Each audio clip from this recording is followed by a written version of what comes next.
So today is gonna be like kind of a special episode slash live slash rant, and I'm also testing the YouTube live system. We'll see how it's gonna go. So I've been wanting to talk about the situation for a while. I am kind of a perfectionist, maybe it's because I'm a Virgo, even though I don't believe in astrology, that I've always wanted to talk about the situation, like sit down, write a script and whatever.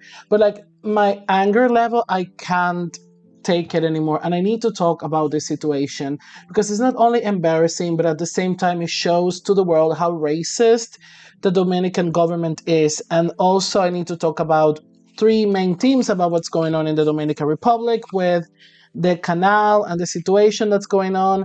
Also, I want to talk about the situation that's been happening against Haitians in the Dominican Republic.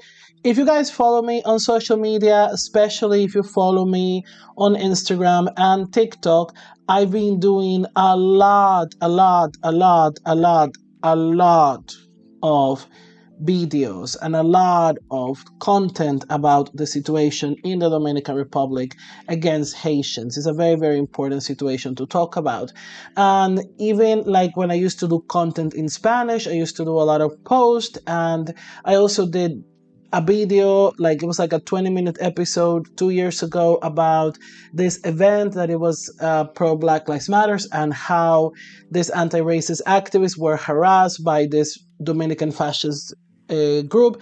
Yes, I know it doesn't make any sense in a country where the 70% of the population is black. But yes, we have fascists and they love Benito Mussolini and they also love the funny, failed Austrian painter with mustache.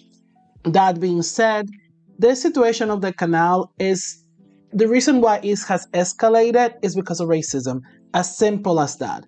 There's no other reason why the situation of the canal hasn't escalated. So, what's happening in the Dominican Republic and what's happening with this canal? Okay, this is what's happening. So, in the Dominican Republic border, there's this river called Masacre in Spanish, and this river it's pretty much goes between both countries, and they share, and it's kind of part of the uh, uh, border situation between the Dominican Republic and Haiti. It's part of the line. It's not the whole line. So the river actually is named Dajabon. Dajabon is like a Taino word. So it's born I think it's born in the Dominican Republic, the river, right? But there's like a lot of treaties between how the Dominican Republic and Haiti are going to share the river. Yeah. So, like, for example, there is like this treaty from 1929 that says that the river cannot be like change course, change direction, and also the river cannot be like just taken over. However, that doesn't deny the right of private citizens to have access to the river. And this part is really, really important. So pin that. So, like, there's been always instances, like, it's not something weird, like, both sides, Dominican private citizens and Haitian private citizens, have, like, gone and done things to the river. And usually, what happens is that that's just resolved very, very quickly. Like, oh, there's a this Dominican farmer is doing something they're not supposed to, then you talk to, and like there's always been like those type of negotiations, and usually it's a very peaceful negotiations, and actually often it's like the Dominican side to kind of like takes over the river more than the Haitian side. Okay, so what happened lately? So a few days ago, again, private private Haitian citizens, they started to build a canal to turn some of the water of the Massacre River towards the Haitian side. So far, so good. So what you need to keep in mind is that next year is elections in the Dominican Republic. Next year, it's a very, very crucial year. This is the first year of Abinader, and Abinader is the current president of the Dominican Republic. And oh boy, Abinader has a really, really fucked up record when it comes to rights of Haitians in the Dominican Republic and Haitians of Dominican descent. But the racism against Haitians in the Dominican Republic didn't start with Abinader, but that's something we're going to talk later. Okay, talking about the canal, this is really important. So the canal is in the border, and then someone built the canal, and it was like private citizens. And then what the Dominican Republic decided to do is, instead of going through the foreign minister and the proper channels to discuss this situation and be like, hey, what the hell, what the president, in a very populist move, he said, okay, I'm going to shut the border and I'm going to send the army and escalate the situation. Okay, the Haitian government doesn't know what the fuck is going on in the border. They're like, dude, we're in the middle of a crisis here. We don't know what's going on there. Okay, can we talk about it? Can we have a negotiation? And then the Dominican Republic says, no, we're not shutting the shutting the border until the canal stops. So you might think, oh, this is about sovereignty, whatever. It's not about that. It's a dispute that could have been solved very, very easily if racism wasn't involved. So, like, imagine if you are, I'm Dominican, I'm a Dominican migrant, and some Dominican migrants do something in Sweden, and then because of that, Sweden decides to blame all Dominicans and says, okay, from now on, Dominicans and anyone who's Dominican or has a Dominican passport is banned from coming to Sweden. Of course, it's fucking ridiculous and it's fucking racist. It will be like an international opera. Like, what the hell, dude? So, this is the situation that's happening now. The thing about like closing the border is not something weird. Like, it's something that happens like once in a while in the Dominican Republic. Like, it's a very like popular populist move that a lot of politicians do. It's not weird. But the thing about this special, how this closing of the border is special, is because it's been going for more than usual, and it's because of that situation. Now, the other thing that Abinader is doing, because he's taking it a step forward, he's canceling the visas of Haitians in the Dominican Republic, and also Haitians who were hoping to travel to the Dominican Republic, because like there's this idea that the Dominican Republic and Haiti are super super separated, when in reality that's not true. Haiti is like the second or the third biggest a commercial partner of the Dominican Republic. There is a lot of Haitians who go to the Dominican Republic to study. There's a lot of Dominicans who go to Haiti to work. Yes, that's true. That's another myth. And there's even like special like treaties between the Dominican Republic and Haiti. Like, Haitian students, if they go to the Dominican Republic to study medicine, or they go to study like nurse to become nurses, and certain like degrees, I don't remember which ones, they don't pay as international students. They don't pay as Dominican students, but they pay less than an international student in the Dominican Republic in the public university, which is La UAS.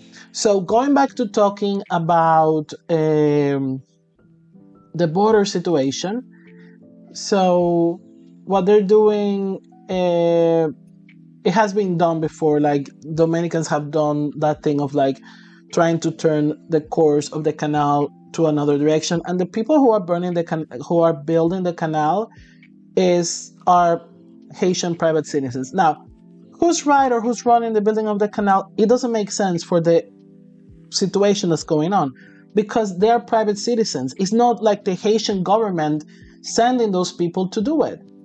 That's not what's happening. And this is like the coincidences with the election, and technically not breaking any law as far as I know. So the situation is that, because like the Dominican government is the one who's escalating the situation. Like, the Haitian government is willing to talk, is willing to have conversations, but the Dominican Republic is like, no, if you don't stop the building of the canal, we're gonna keep going. Now, like what you need to understand, and I'm Dominican, I speak Spanish. Spanish is my native language. I grew up in the Dominican Republic. Is that anti-Haitian rhetoric is really, really open in the Dominican Republic.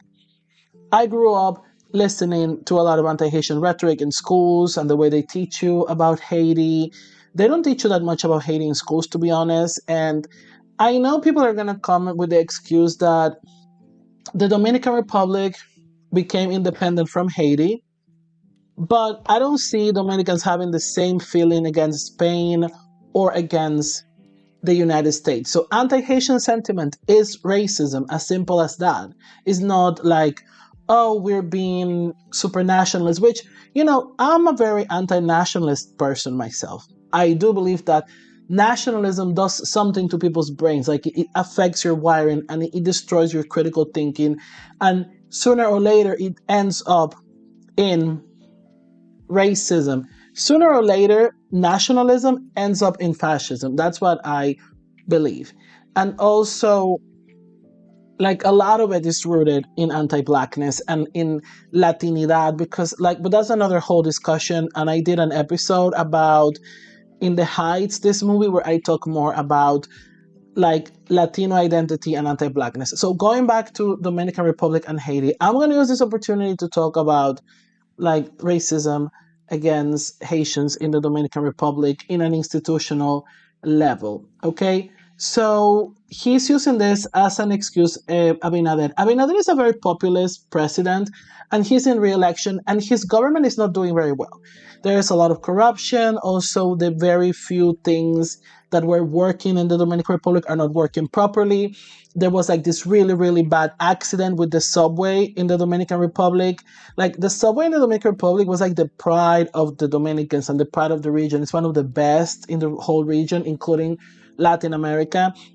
And in 14 years, we had our first accident because like workers in the subway, they demanded like fair a fair pay raise, and they demanded equal rights. So what he did is that the government, they fired them when they were protesting, which is illegal, by the way. And then I think they hired scabs, and then an accident happened. Like people who weren't properly trained. A lot of like this like trained drivers were working there for more than 10 years. So going back to Abinader, he's a populist, he's a racist, and that's what he's keep in mind, it's almost election season and his government is not doing very well. And something that unifies Dominicans is anti Haitian rhetoric, which is something we've seen in Europe too, it's something we've seen in the US. Like anti migrant rhetoric, racist rhetoric unifies people, especially the people you want to get to. So, uh, so the current like border conflict is more about uh, and so the thing, anti-Haitian sentiment. Okay, I'm sorry I'm recording like this, but I just needed to get this rant out because it's so. I usually like take my time to record an episode, but I can't take it anymore. So he sends the military. Um, the Dominican Republic argues that the canal in is harmful, but there was like this back in 2021. I'm quoting this video from In Culture Company. In Culture Company, they are an Instagram account that they talk a lot about anti-Haitian racism in the Dominican Republic in English, and I also share a lot of accounts that create this type of content in Spanish. So like there's these exceptions as I mentioned before, and like okay, so we're talking about the canal, right? The canal. So they close the border, and the situation it gets worse because the current political situation that's happening in Haiti. So if you guys don't know what's happening in Haiti, I'm just gonna give you a very very very quick review of what's happening in Haiti.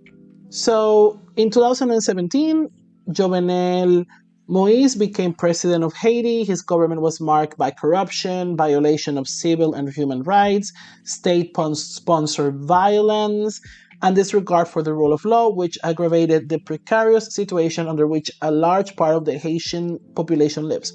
There were massive protests against his government. Then, in 2021, unfortunately, Jovenel Moise, he was unalive. He was assassinated in his residence under suspicious circumstances. This assassination aggravates the social, political, and economic crisis in Haiti. Now, the current president of Haiti and prime minister of Haiti is Ariel Henry. And he's a very controversial figure because he kind of came out of nowhere and he's not very popular. So like it's very tricky now. Criminal gangs take control of a large part of the country. Oh, by the way, I did a video on TikTok and I also did a post on Instagram with all of this information if you want to go back and check it out. So, criminal gangs take control of a large part of the country and they control also important infrastructures, communication roads, and the main oil company in Port-au-Prince. Port-au-Prince is the capital of Haiti. The distribution of water and institutions such as banks and hospitals are paralyzed. The constant armed clashes between these criminal groups for control of different areas of the country have the Haitian population submerged in terror and violence.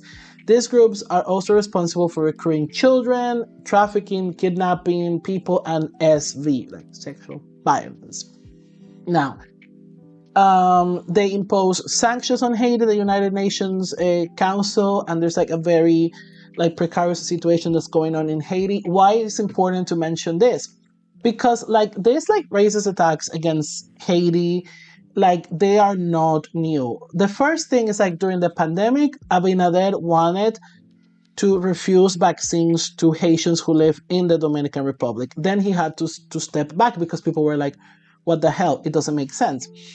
Then another situation that happened is that the illegal raids against Haitians in the Dominican Republic. Now, these illegal raids that are happening against Haitians are done for by the agents from the Dominican Migration Agency. They have been doing raids against Dominicans of Haitian descent and Haitians in maternity hospitals in the Dominican Republic against pregnant Haitian women, and they have also deported infant and newborn children. And I know you think this doesn't have to do anything with the canal, but it does. So bear with me because I'm using this as an opportunity to have this discussion because not a lot of people are talking about this and it's fucking upsetting what's going on. So these raids that are happening in like public maternity hospitals in the Dominican Republic are not only racist, but they're also violation of human rights, and they also violate Dominican laws. So Abinader, he's not only racist, but he also constantly violates Dominican law. And I'm gonna give you another example. For example, according to the General Migration Law 285-04 establishes that pregnant women, the elderly, children, adolescents, and refugee applicants cannot be deported. That's the law. And UNICEF denounced that the Dominican government has expelled more than 1,800 unaccompanied children to Haiti in 2022. And among those who are expelled are Dominicans that are of Haitian descent. And a lot of these raids they have, migration agencies stop people who are documented. This is not about undocumented migrants. Yes, no migrant is illegal, okay? No human is illegal. That's something we need to keep in mind. But, like, they are deporting even people who are documented migrants and who are Dominicans of Haitian descent just because they're dark skinned. As simple as that. There's been also cases. There was this case in.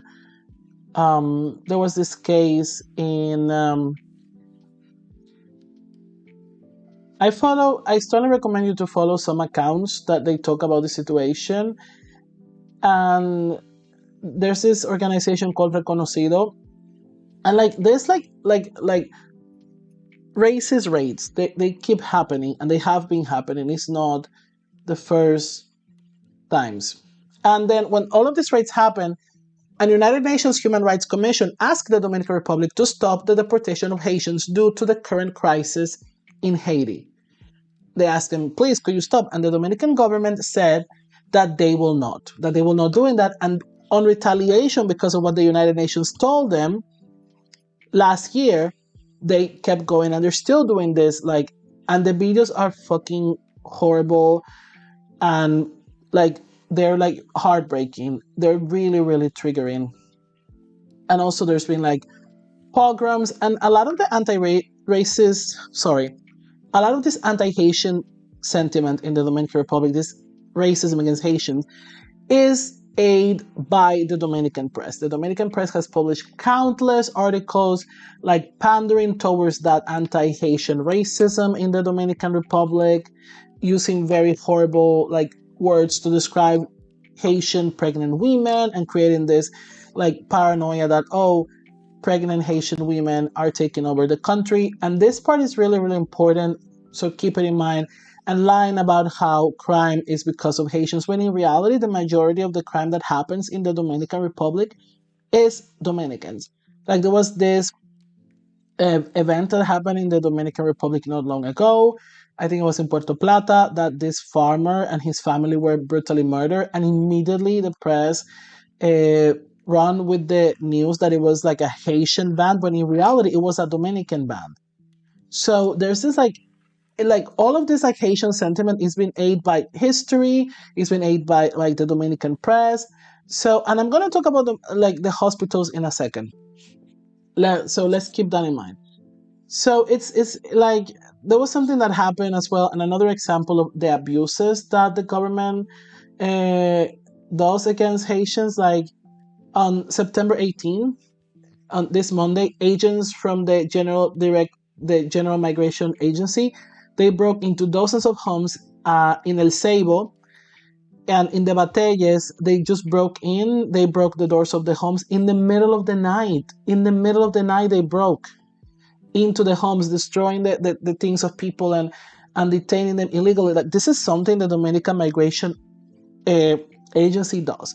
They constantly break Dominican law. They constantly break human rights law. They just break into people's homes in the middle of the night, especially in areas where they think that and they see as big concentration of Dominicans or dark-skinned Dominicans or Dominicans of Haitian descent. This is not something really, really new. And Abinader is using all of this together with the border and the canal situation to pander towards racist people and to like agitate his base and to be get the votes he wants for next election. As simple as that.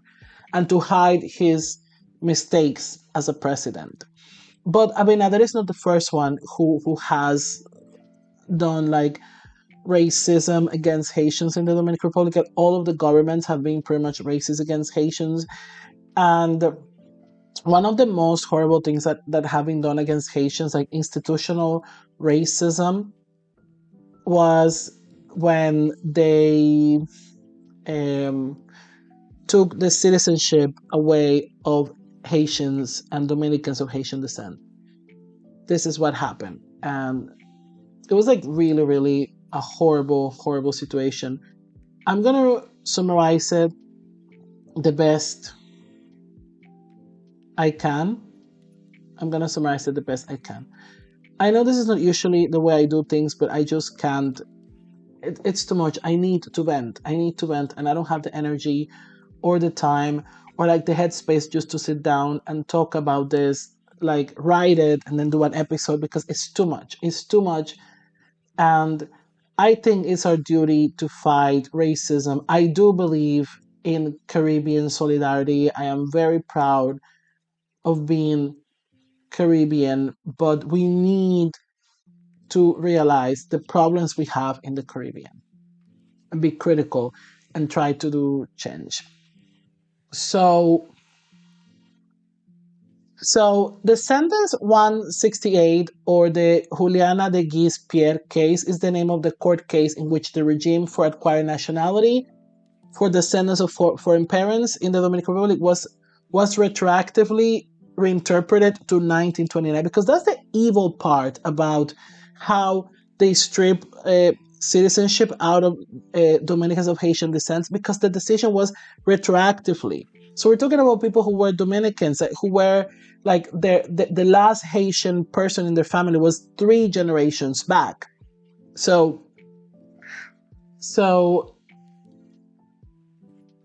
so in the Constitution says Dominican nationality may be acquired by all persons born in the Dominican Republic, with the exception of the legitimate children of foreigners residing in the country on behalf on behalf of a country, like in a diplomatic mission, or the ones that are in transit. So Juliana de Witt, she tried to renew her cedula, her ID, and when she went in 2014, they said you were registered irregularly in the country, so we cannot do that. And she's like, "What the hell? I'm Dominican. I just want to get a new cedula." So she escalated the situation to the constitutional courts, right? The courts that are there to interpret the constitution and things like that. It's kind of like a Supreme Court, but not quite. So when she escalated the situation, they what they did is they interpreted that her parents were here in transit, because like what you need to understand about the hypocrisy of the Dominican Republic and its relationship with Haiti is that the Dominican Republic depends a lot on Haiti when it comes to workforce, from the working in the sugar cane industry to the construction industry. Like it's actually like Dominican business people who bring and has historically brought Haitian workers to the Dominican Republic. Like the dictator Trujillo did it.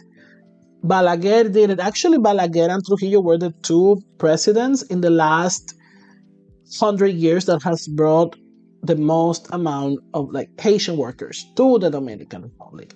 So what the constitutional courts did, they have interpreted this law and they said that they person born in national territory, with the exception of the sons and daughters of foreign members of diplomatic and consular legislations, of foreigners who are in transit or residing illegally in the Dominican Republic. A person in transit is considered to be any foreigner or foreign defined as such in Dominican laws. That's how in the Constitution of 2010. So they reinterpret the law like this, and they make these changes, and they reinterpreted that your parents were here in transit, or your parents were here undocumented migrants. They added the undocumented migrant thing. So they did this interpretation of the law. And what happened was that, and this is the evil part, this is like the evil part about the law. They made it retroactively. They didn't make it like, oh, starting in 2014, this is how it's gonna be. They made it retroactively. So this happened that thousands of Dominicans of Haitian descent, they lost their nationality, their Dominican nationality, like this. People who have no connections with Haiti, people who are like third generation, especially, they just lost it. Two and third generation, they just lost it because they make it retroactive to 1929. That's pretty much every Dominican of Haitian descent who's alive today. As simple like that. Like the nature of the sentence is not only cruel and represents violations of the human rights of Dominicans of Haitian descent, but also it constitutes a violation of the legal principles by which a country is governed. Because this sets a very negative precedent, like making everything retroactively illegal, making like, you know what I mean? It creates that very negative precedent. So this is a little history of racism against Haitians in the Dominican Republic, recent history. Of course, let's not forget the Haitian genocide that was done against Haitians and Dominicans of Haitian descent and dark-skinned Dominicans, that was done under Trujillo's dictatorship. That was done under Trujillo's dictatorship, that tens of thousands of Haitians were killed by Trujillo dictatorship. And a lot of anti-Haitian sentiment is based on Trujillo and the way he wanted to construct the country and the ideas about the country. And there were like at least between 20,000 to 40,000 people were killed during this massacre. And as I mentioned before, this is not new. This is something systemic. This is something that we need to reckon with, and we need to be honest about it. And like people really don't understand how racism works. People think racism is something about feelings when it's actually something about systemic. So to say the Dominican Republic is racist is fair. Is it fair? Yes, it is. Because it's a systemic problem that is ingrained in Dominican's institutions, in the way we see ourselves, in the way that we teach our history. And this canal situation, the reason why it's escalating is because of racism, as simple as that. Going back to the canal situation, like the United Nations, like the canceling of the visa and suspending visas of innocent people because of something ridiculous. It's ridiculous. Like, for example, uh, there's like, for example, there's like Haitian migrant workers that work there with their proper work visa. They can't get their passport stamp. They being like targeted. There's been actually more because like this last year, there's been a lot of targeted attacks against Haitians in the Dominican Republic by the Dominican authorities. As I mentioned before, I have reported about it a lot on my Instagram and on my TikTok, and also on my YouTube channel. I've done a few videos, and this is what's been happening now. Like the situation of the canal is so fucked up. Like, for example, the United Nations asked the Dominican Republic to please open the border for them. They say, okay, you know what, whatever. Can you please open the border for us, because a lot of our humanitarian aids that we sent to Haiti, we stored it in the Dominican Republic, which make sense. The Dominican Republic is more stable than Haiti. The political situation is not as volatile, so it makes sense. And also a lot of NGOs offices that operate in Haiti, meaning that they send help to Haiti, they have their offices in Santo Domingo in the Dominican Republic. So it makes sense. And the Dominican government said no. They said no, they're not going to open the border for them. And like and that's the reason why I mentioned the situation in Haiti before, because it's very dire. It's really, really bad. The situation in Haiti, it's really, really bad. So it's very, very critical. So the on top of everything, a lot of these people depend on the the market, because there's like a binational market in the border between Haiti and the Dominican Republic. So they refuse. They refuse. Like the General Secretary of the United Nations, Antonio Guterres, he asked as an urgent matter this Friday that the Dominican Republic open the border to United Nations workers and officers so they could go to Haiti and deliver aid for Haitians, and the Dominican government refused to do that. That shows you how petty this situation is. And like the situation like in social media, Dominican social media is escalating, escalating. And so far what I've seen is like the Haitian side is trying to reach a dialogue. They say that, can you please, okay, don't target Dominicans who live in Haitians who live in the Dominican Republic. There was a Haiti asked the ambassador Castillo to protect Haitians in the Dominican Republic to please do that. And yeah, that's what's happening.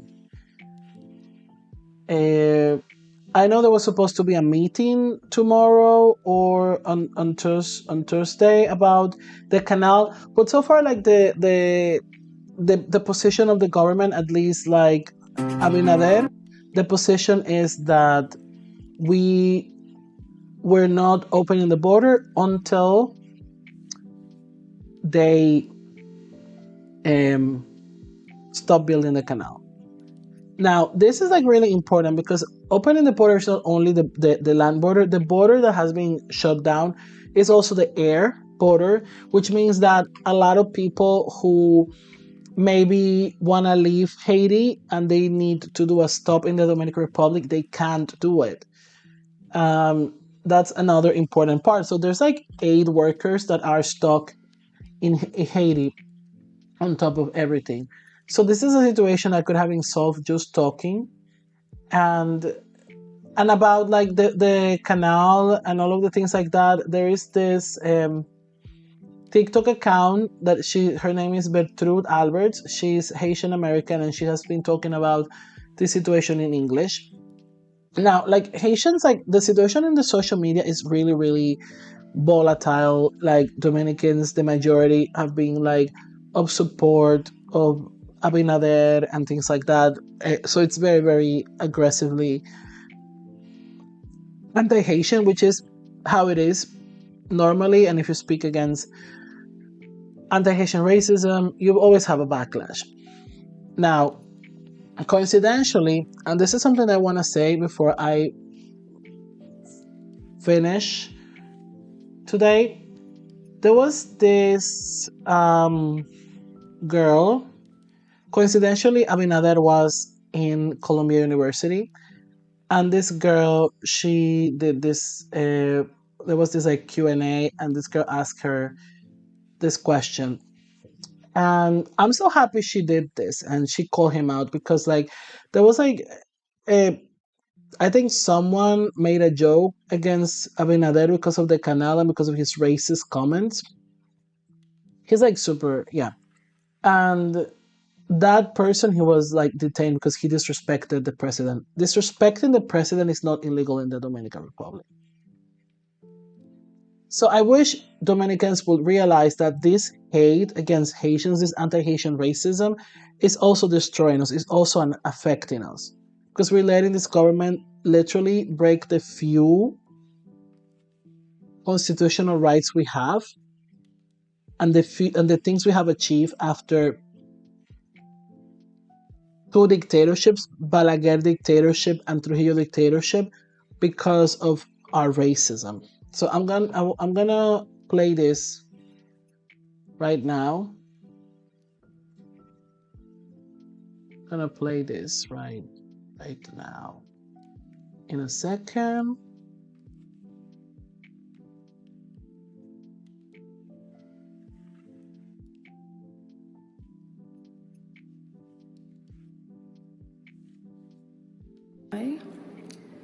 My question is, the Dominican Republic was established as the Dominican Republic after 300 years of colonial rule, which included the enslavement and massacre of imported African people.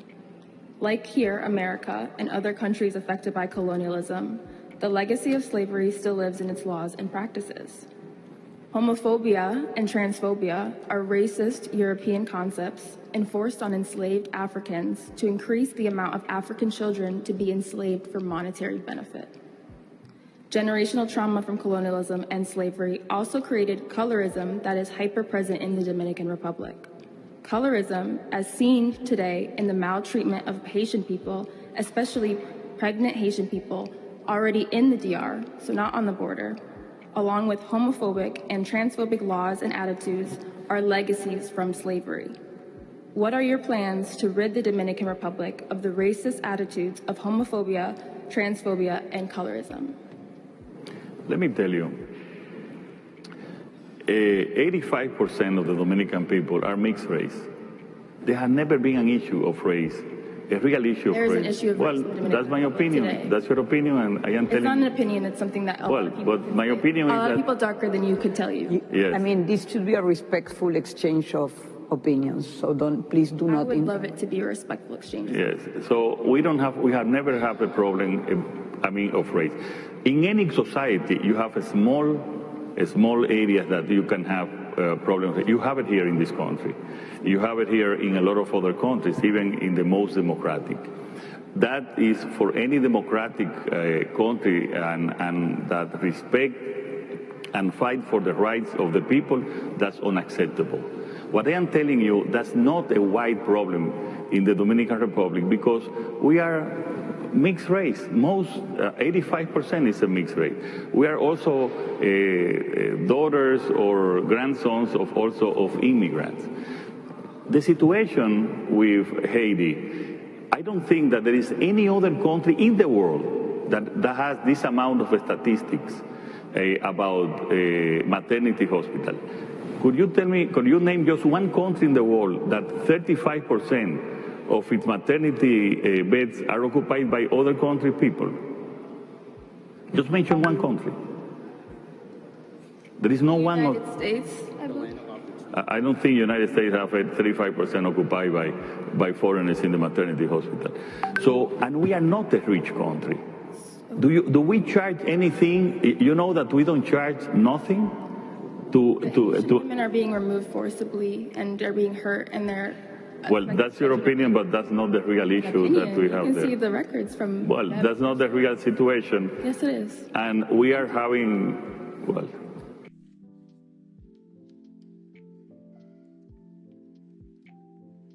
So I'm gonna give you my opinion about this exchange that you just listened to, okay? There's two things he said. First of all, everything she said, I agree with 100%. Everything she said is right. I think she was very brave to ask that question and to call him out on his lie. And the reason why he was he had a very soft demeanor is because he was in the US and he knew he couldn't get away with just imprison her, or because she's not Dominican. So she had that privilege that there's things that he can't just do against her. Now, so I want to talk about three things that she said. First, what she said is 100% true. Everything she said is true. Second of all, the whole thing about mixed race in the Dominican Republic, there's no racial issues in the Dominican Republic, is a fucking lie. I'm not dark skinned, but I'm black. And I have experienced racism, and the comments about racism and colorism in the Dominican Republic are like everyday life. Like, I could show you right now on YouTube, like, comments that are so open about how racist comments, like in newspapers, in TV shows in the Dominican Republic. Like, that's true. Dominican Republic is a very racist country. The racism is different than in the United States? Yes, because we haven't had like apartheid or Jim Crow style laws, or that's true. But that doesn't mean there's not a racial hierarchy in the Dominican Republic. I did an episode in collaboration with Dominican historians and scholars where we talk about racism in the Dominican Republic from a historical perspective. The only problem is that the video is in Spanish, but I hope to do an English version as soon as possible, so people who don't speak Spanish, that they can understand it. So the whole mixed race thing is a myth. Dominican Republic is very colorist.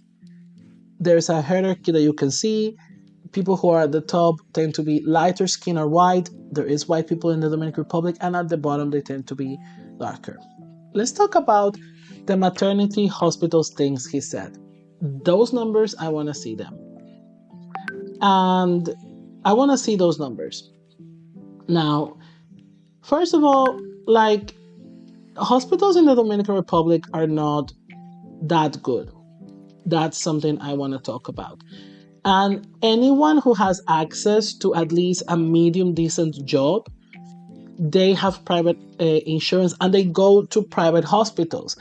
In private hospitals, you're not going to see that many Haitians, because like Haitians in the Dominican Republic, not all of them, but a lot of them, because of racism, discrimination, and all of these factors, they tend to be working class and they tend to be less financially stable, and they go to public hospitals.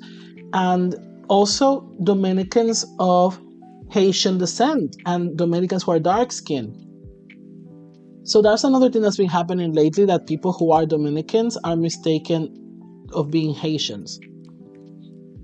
That's been happening lately in the Dominican Republic. So this myth about hospitals, the problem with hospitals, it's true that the Dominican Republic is not a rich country, but the Dominican Republic, there's a lot of social inequality and a lot of exploitation. We have exploited Haitians. And let's forget about like human rights for a second. Like, let's pretend that like the Dominican government is doing it, like, oh, whatever. What about all of the economic contributions Haitians have done to Dominican society? As I mentioned before, sugarcane industry and the construction industry. Like, the construction industry in the Dominican Republic is huge. And you know what? This is supposed to be a Christian country. Isn't like one of the principles of Christianity to help the neighbor? But let's go back about human rights and the discussion about hospitals. This is like a huge myth. And that's a huge myth that has been like fostered by the press to create this idea that Haitians are taking over our resources. The people who are taking over the Dominican resources are people like Abinader. Abinader is like a upper class businessman. He comes from an upper class family. He was born in like with a silver spoon in his mouth. He has never been to a Dominican hospital in his life. He doesn't know what he's talking about. And he's saying, oh, that's your opinion. That's not her opinion. She's telling you facts. And she wasn't being disrespectful. Of course, it's always the white women telling black women to stay quiet. I am not surprised about that part. The problem with Dominican hospitals is corruption, is the same way there's a problem in the Dominican Republic with a lot of resources, is corruption. Dominican hospitals are severely underfunded, and the little fund that they get, a lot of it gets stolen. It's not Haitians the problem. And let me tell you something. This is something I'm gonna show you on YouTube. I'm gonna translate. They use a lot of the anti-Haitian rhetoric to hide the crimes they commit against people. 34 babies, 34 newborn babies died in a hospital in the Dominican Republic in a month. That's like a baby a day. That's like a baby a day. That's like a baby a day. In a hospital, newborn babies. 34 Dominican newborn babies died in a Dominican maternity public hospital in a month.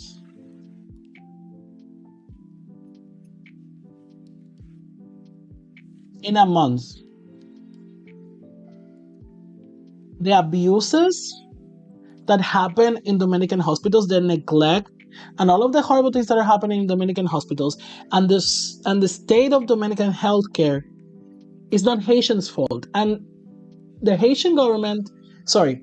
Dominican government is using Haiti and racism as a scapegoat. I want to end my talk, and I want to end this episode, and I want to end this broadcast with what can we do? What can we do is, and this is my suggestion, I'm Dominican, so I think we should speak up. We should educate ourselves, and we need to, when we talk about these things, we need to come up with facts. And we need to be honest about this. Haiti is not our enemy. Racism and colonialism is the enemy, and capitalism is the enemy of the Dominican people. And this is not only for Dominicans, because it's in English. Maybe most Dominicans are not going to understand. And I'm just going to finish with this, right? We will never have a free Caribbean if we keep upholding white supremacist and colonial structures in our countries. We will never have a free Caribbean with bigotry, sexism, racism, homophobia, and transphobia. And I hope that student who bravely spoke to Abinader, I hope that she listens to this. I hope that she sees this episode. I hope that she knows that there's people who agrees with her. There's people who are glad that she brought that up. There's people who did that. So I hope this gets to her. I know she's getting a lot of hate and harassment in social media. And that's one of the reasons why I'm doing this episode in English. I know she's getting a lot of hate and a lot of harassment. And he didn't educate her. A lot of things he said was completely lies. Like she literally like shut him down. So Lizzy George Griffin, I hope you're listening this, and I totally support you. And I was very brave what you did. Thank you so much for watching. Thank you so much for listening. I'm gonna upload this today as soon as possible. I'm not gonna edit it. I'm not gonna clip it together or anything like that. So thank you so much for watching. Thank you so much for listening. And I'm recording this now because I don't have time later on. Bye. Thank you.